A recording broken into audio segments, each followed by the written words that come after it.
Të nderuar televizionistë, përshëndetje, unë jam Flutur Rakasa dhe do të jemi bashkë në këtë edicion informativ këtu në Drita Televizion. Ju njohim me zhvillimet e ditës. Buxheti i vitit 2026 me një fond prej 16.3 miliard lekësh për bujqësinë ishte në fokus të takimit të kryeministrit Edi Rama me fermerë dhe sipërmarrës të sektorit. Kreu i qeverisë deklaroi se gjatë 3 mandateve të fundit është përmbysur raporti eksport-import, ndërsa buxheti për skemën kombëtare është dyfishuar.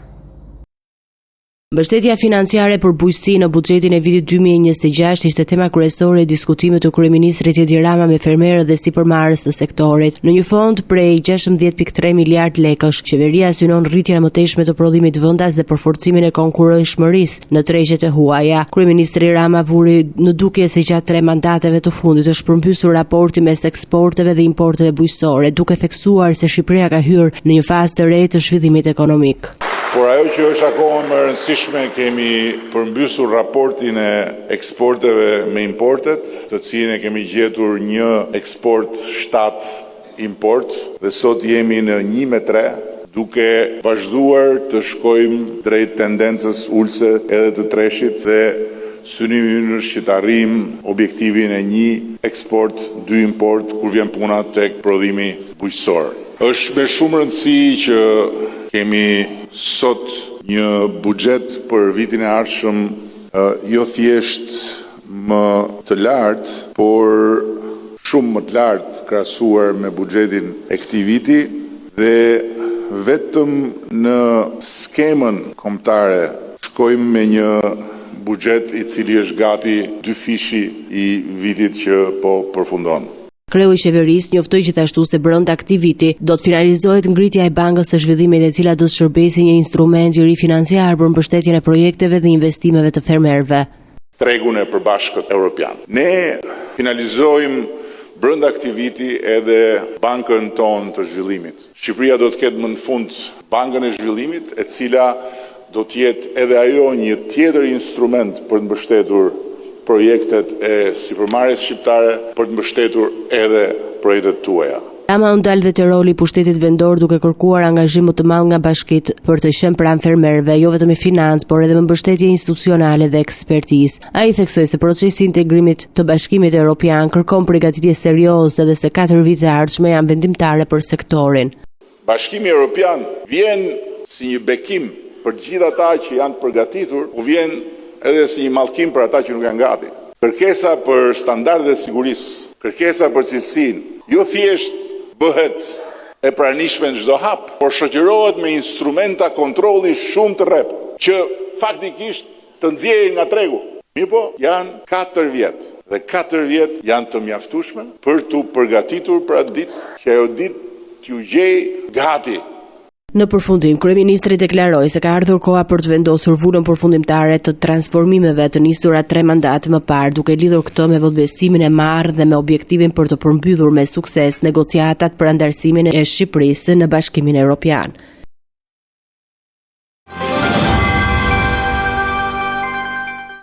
Shumica socialiste në parlament, përfaqësuar nga kryetari i grupit parlamentar Tauland Balla, deklaroi se qëndrimi i ish-kryeministrit Sali Berisha për të ndërprerë komunikimin me Partinë Socialiste për çdo reformë nuk i shqetëson. Balla theksoi se majoranca do të vijojë me reformën zgjedhore dhe territoriale, pavarësisht vendimeve të opozitës. Shumica socialiste në parlament nuk është e shqetësuar nga qëndrimi i ish-kryeministrit Sali Berisha dhe Partisë Demokratike për të ndërprerë çdo bashkëpunim me Partinë Socialiste për reformën zgjedhore dhe territoriale. Kjo u bë ditur nga kryetari i grupit parlamentar socialist Tauland Balla, i cili theksoi se nuk ka pasur kushte kërcënime apo shantazh ndaj grupit të Partisë Socialiste për votime apo komisione në kuvend.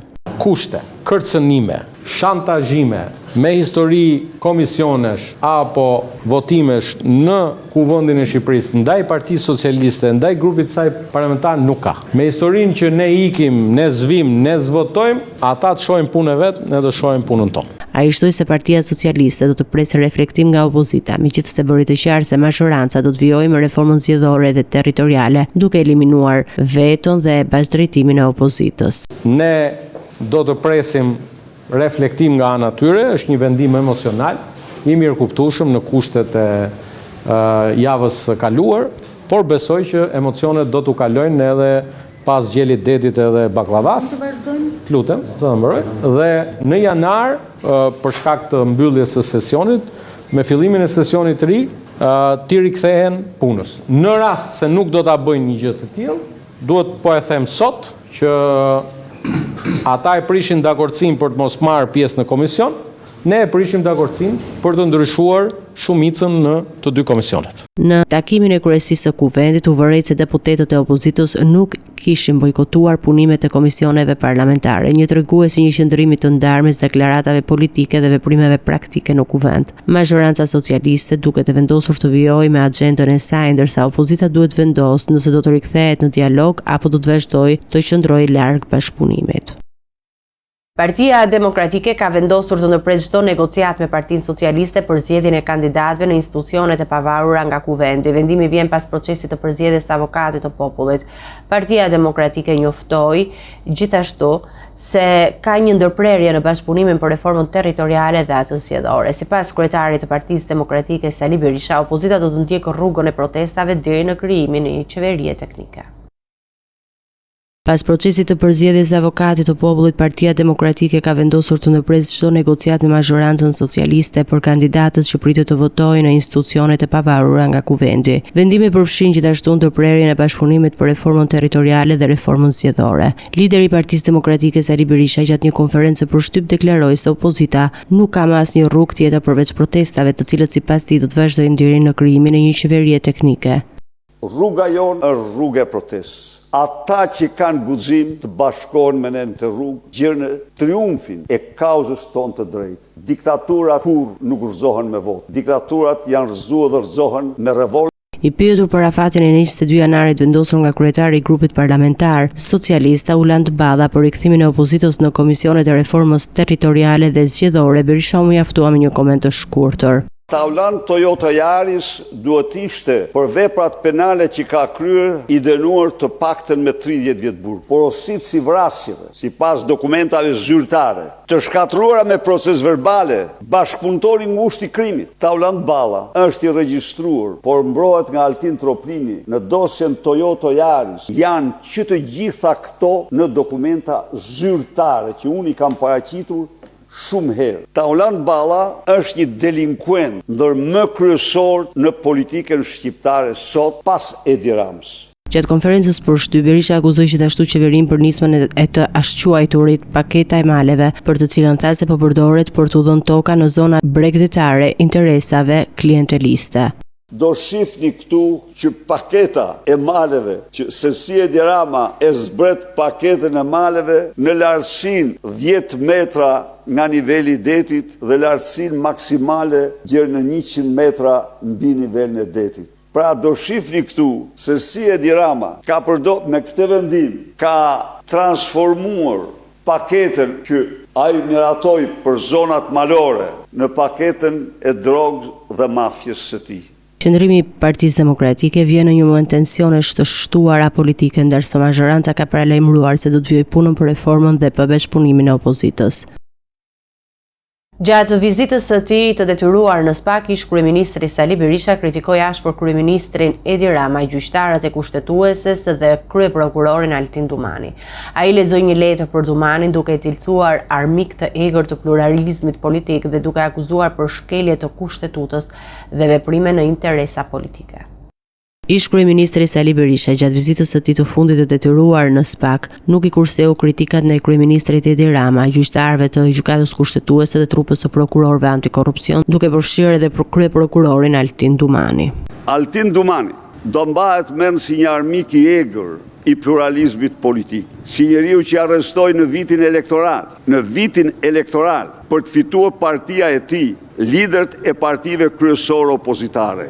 Pa asnjë fakt penal, pa asnjë akuzë si persona nën hetim, paradhanie për partinë e tij. Persona nën hetim, madje edhe pa thirrë ndonjëherë në pyetje. Pra, a ka bilanc më të zi se ky që shkel kushtetutën, shkelmon ligjet, themelin e kushtetutës, pluralizmin politik, si mercenar për llogaritë e Edi Ramës dhe narkoshtetit. Ka fshehur dosje, ka mbyllur dosje të Olsi Ramës, Linda Ramës, Edi Ramës, të cilat janë nga më të rëndat. Kreu i Partisë Demokratike komentoi dhe zgjedhjen e Klodian Braus në krye të SPAK-ut duke krahasuar me paraardhësin e tij. Në dallim nga paraardhësi i tij, i cili e mban atë vend çdo ditë kundërshtim me kushtetutën, u zgjon përputhje me kushtetutën sepse mori 7 vota. Komisioni ose famozi KLP ishte mizogen. A mund të kuptosh ti tani, ju pyesun ju, zonja, që ato zonjat e KLP-s, Mandri dhe ajo tjetra, Bogdani, apo kushtet tjetër, të mos japi një vot të vetmes përfaqësuese të grave, vajzave, që arriti të kualifikohet për vlerësim. E lanë pa asnjë vot. Mizogeni e plot. Dhe më shumë se mizogeni biles. Ky është komenti im për atë proces. Ish kryeministri ironizoi gjithashtu kryeministrin për vizitat dhe deklaratat rreth BKH-s, duke e kritikuar për frikën nga institucionet e drejtësisë dhe trajtimin e opozitës.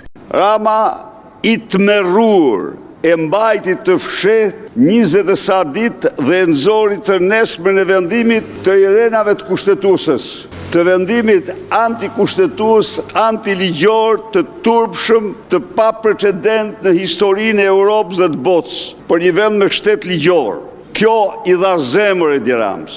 Berisha përsëriti gjithashtu kundërshtimin e tij ndaj zgjatjes së mandatit të prokurorëve special, një kërkesë e vazhdueshme e Altin Dumanit dhe e përmendur dhe nga Klodian Brahoj gjatë prezantimit të platformës së KLP-s. 9 vite janë të mjaftueshme për të treguar të gjithë integritetin dhe aftësinë. Ata që nuk bashkëpunojnë me krimin, ata që punojnë me vullnet dhe me të hekur, e dikush kërkon atë, e kërkojnë ata të cilët bashkëpunojnë me krimin.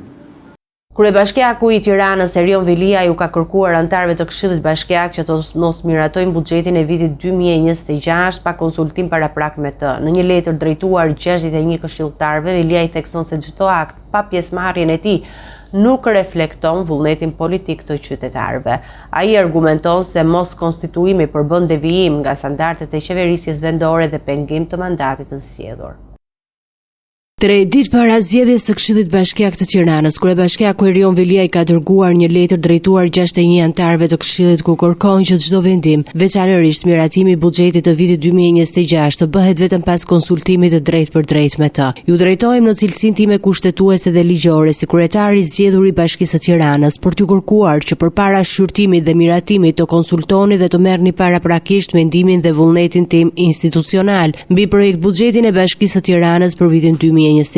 Vilia i argumenton se buxheti është akti më i rëndësishëm financiar dhe politik i një bashkie, pasi përmes tij realizohet mandati politik i kryetarit bashkisë dhënë drejt për drejt nga qytetarët e Tiranës. Çdo buxhet që miratohet pa konsultim real dhe substancial me kryetarin e zgjedhur nuk mund të konsiderohet shprehje e vullnetit politik të qytetarëve, por vetëm një akt formal administrativ i zhveshur nga legitimiteti demokratik. Ai shton se zbatimi i buxhetit për vitin 2025 ka pasur një realizim shumë të ulët, duke treguar një paralizë institucionale që po i shkaktohet Bashkisë së Tiranës. Për Viliajn, ky është një tregues i qartë i paralizës institucionale që po i shkaktohet Bashkisë së Tiranës. Për këtë arsye, Vilia i kërkon që Këshilli Bashkiak të realizojë konsultim institucional me kryetarin e Bashkisë së Tiranës në mënyrë që buxheti të reflektojë prioritetet politike dhe programore për të cilët qytetarët kanë votuar. Kryebashkiaku kërkon gjithashtu që Këshilli Bashkiak të marrë seriozisht çdo konsultim institucional me të, duke theksuar se dëgjesat publike të zhvilluara pa pjesëmarrje ose konfirmimin e tij nuk mund të zëvendësojnë këtë proces.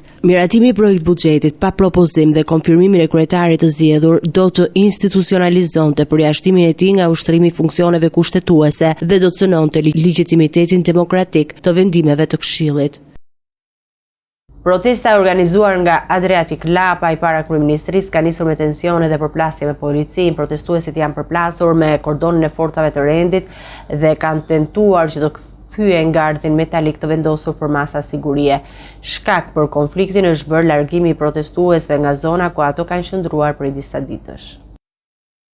Tensionet dhe përplasje janë shënuar këtë të hënë gjatë protestës organizuar nga Adriatic Lapa i pranë kryeministrisë. Protestuesit janë përplasur me kordonin e policisë teksa kanë tentuar të thyen gardhin metalik të vendosur nga forcat e rendit në fillim të trotuarit përpara institucionit. Mbështetësit e Lapajt kanë kundërshtuar ndërhyrjen e policisë duke pretenduar se ndodheshin jashtë perimetrit të rrethuar dhe se veprimet e tyre ishin të pajustifikuar. Përplasjet mes protestuesve dhe policisë kanë vijuar dhe më pas duke krijuar tension në zonat përreth kryeministrisë kryeministrisë. Shkaki për shkallëzimit të situatës është përvendosja e gardit metalik, në cilën policia ka larguar lapajn dhe protestuesit nga hapësira ku ato kanë qëndruar për disa ditësh në formë proteste. Në pamje të video të publikuar nga Adriatik Lapaj, dëgjohet duke akuzuar policinë për dhunë ndaj një protestuesi, ndërsa është kërkuar dhe ndërhyrja e ambulancës. Këto ishin mjetet e krimit ton, ja urdhë karriget i thyen. Këto i thyen karriget këtu me mua këtu. Ja bombat Molotov, ja bombat që kanë sjellë qytetarët, këto janë Molotovët ton, ndërsa këto janë raketat tona, raketat që do sulmonim kryeministrinë e Leshit, të preshit të këtij shkërdatës. Këto janë mjetet tona, ja këto janë. Këto janë. Këto janë. Këto janë, ja, shikojni tanket. Ja tanket tona. Tanket tona. Tanket tona, ja, shikojni. Helmet që do mbytin e Tiranën. Kjo është Republika e Vjetër e Tiranës. Sipas autoriteteve, gardi metalik është vendosur në kuadër të masave të shtuara të sigurisë, pasi në orën 18 është paralajmëruar zhvillimi një tjetër proteste, ajo organizuar nga Partia Demokratike dhe Sali Berisha në sheshin para kryeministrisë. Situata në zonë mbetet e tensionuar, ndërsa policia vijon monitorimin për të shmangur incidente të tjera.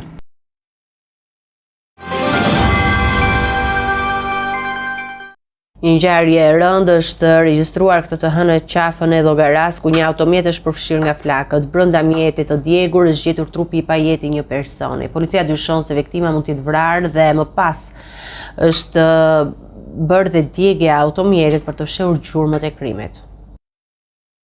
Një automjet i BMW-je është krumbuar plotësisht këtë të hënë në qafën e Llogaras në zonën që të çon drejt antenave. Ngjarja është raportuar rreth orës 14:35, ku kalimtar të rastit kanë konstatuar flakë të mëdha që përfshinin mjetin. Në vendngjarje kanë mbërritur fillimisht shërbimet zjarfikse, të cilët kanë bërë të mundur shuarjen e flakëve. Gjatë ndërhyrjes brenda automjetit në sendiljen e drejtuesit të mjetit është gjetur trupi i një personi të djegur, i cili dyshohet të jetë rreth moshës 35-40 vjeç. Si pasojë e djegjes totale, automjeti është krumbuar plotësisht dhe targa nuk ka qenë identifikueshme, çka vështirëson identifikimin e mjetit dhe të viktimës. Burimet paraprake hetimore dyshojnë se kemi të bëjmë një ngjarje kriminale ku personi fillimisht mund të jetë vrarë dhe më pas automjeti është djegur qëllimisht për të humbur gjurmët. Në ngjarje kanë mbërritur edhe forca të shumta policie dhe grupi hetimor, të cilët kanë nisur veprimet për zbardhjen e plotë të rrethanave të ngjarjes. Zona është rrethuar, ndërsa po kryen verifikime për identifikimin e viktimës dhe për dokumentimin e provave që mund të çojë në zbardhje në kësaj ngjarje të rëndë. Hetimet vijojnë ndërsa priten detaje të reja nga autoritetet. Një shtetas në Labinot të fushë të Elbasanit ka goditur vëllain e tij me thik për motive të dobta. I dëmtuari 46 vjeç u paraqit në spitalin rajonal Elbasan dhe është jashtë rrezikut për jetën. Autori 35 vjeç u arrestuar në flagrant nga policia e Elbasanit gjatë kontrollit në banesën e tij, u sekuestruan thika e përdorur dhe disa fishek palishëm armë gjahu. Pas ditën e së dielës, policia e Elbasanit mori njoftimin se një 46 vjeçar është paraqitur në spitalin rajonal me lëndime të shkaktuara nga një mjet prerës. Hetimet e menjëhershme zbuluan se plagosja ishte shkaktuar nga vëllai i tij 35 vjeç, i cili ishte kapur dhe arrestuar në flagrant. Sipas burimeve nga policia, autori ka vepruar për motive të dobta, por arsyet e plota të sulmit mbeten ende të paqarta. Gjatë kontrollit në banesën e autorit të dyshuar, policia sekuestroi thik që dyshohet të jetë përdorur në ngjarje, si dhe disa fishek të palishme të armës gjahut. Materialet hetimore janë dorëzuar në prokurim pranë gjykatës së shkallës së parë të Elbasanit për veprimet mëtejshme ligjore, ndërsa hetimet për të zbardhur rrethanat e ngjarjes vazhdojnë. Të nderuar teleshikues, do të ndjekim parashikimin e motit.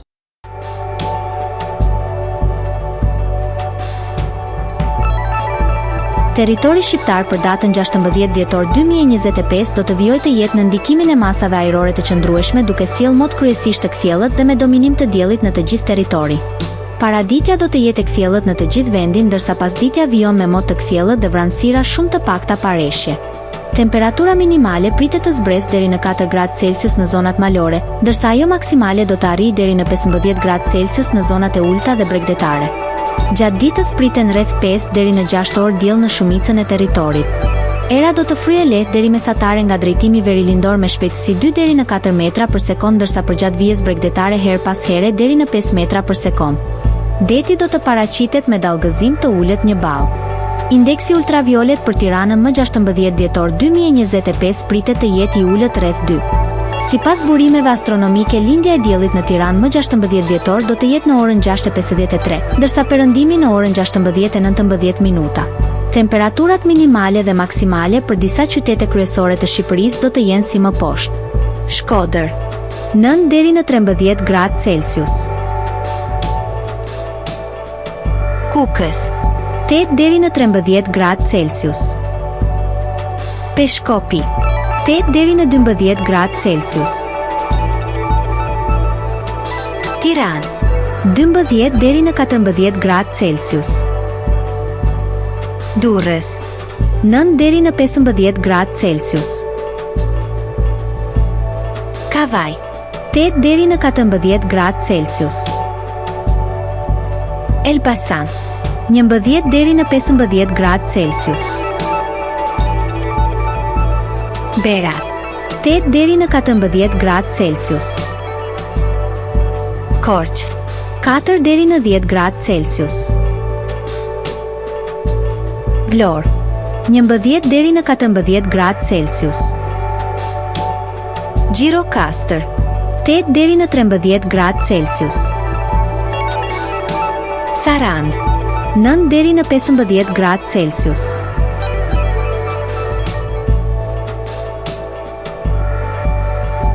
Territori i Kosovës për datën 16 dhjetor 2025 do të jetë në ndikimin e masave ajrore relativisht të ftohta, por të qëndrueshme, duke sjellë mot pjesërisht me re dhe intervale me diell gjatë gjithë ditës. Paraditja do të jetë e ftohtë dhe pjesërisht me re, ndërsa pasditja vijon me alternime kthjellimesh dhe vranësirash pareshje. Temperatura minimale pritet të zbresë deri në -3 gradë Celsius, ndërsa ajo maksimale do të arrijë deri në 12 gradë Celsius. Era do të fryejë lehtë nga drejtimi verilindor me shpejtësi 1 deri në 3 metra për sekond. Indeksi ultraviolet për Prishtinën më 16 dhjetor 2025 pritet të jetë i ulët rreth 2. Sipas burimeve astronomike, lindja e diellit në Prishtinë më 16 dhjetor do të jetë në orën 6:52, ndërsa perëndimi në orën 16:10 minuta. Temperaturat minimale dhe maksimale për disa qytete kryesore të Kosovës do të jenë si më poshtë. Mitrovica 2 deri në 11 gradë Celsius. Podujev -1 deri në 9 gradë Celsius. Skënderaj -3 deri në 9 gradë Celsius. Pej 6 deri në 12 gradë Celsius. Prishtinë 1 deri në 10 gradë Celsius. Gjakov 0 deri në 11 gradë Celsius. Malishev 2 deri në 10 gradë Celsius. Gjilan -2 deri në 10 gradë Celsius. Ferizaj 1 deri në 11 gradë Celsius. Kaçanik 2 deri në 11 gradë Celsius. Suharek 2 deri në 11 gradë Celsius. Prizren 3 deri në 11 gradë Celsius. Ishte gjithçka e përgatitur në këtë edicion informativ. Për më shumë zhvillime, klikoni në faqen tonë zyrtare drita.tv. Mund na ndiqni edhe në rrjetet sociale, Facebook, Instagram, YouTube, ku jemi me përditësime në çdo kohë. Vazhdoni të qëndroni në shoqërinë e programacionit Drita. Bashkë mirë takofshim në edicionin e ardhshëm.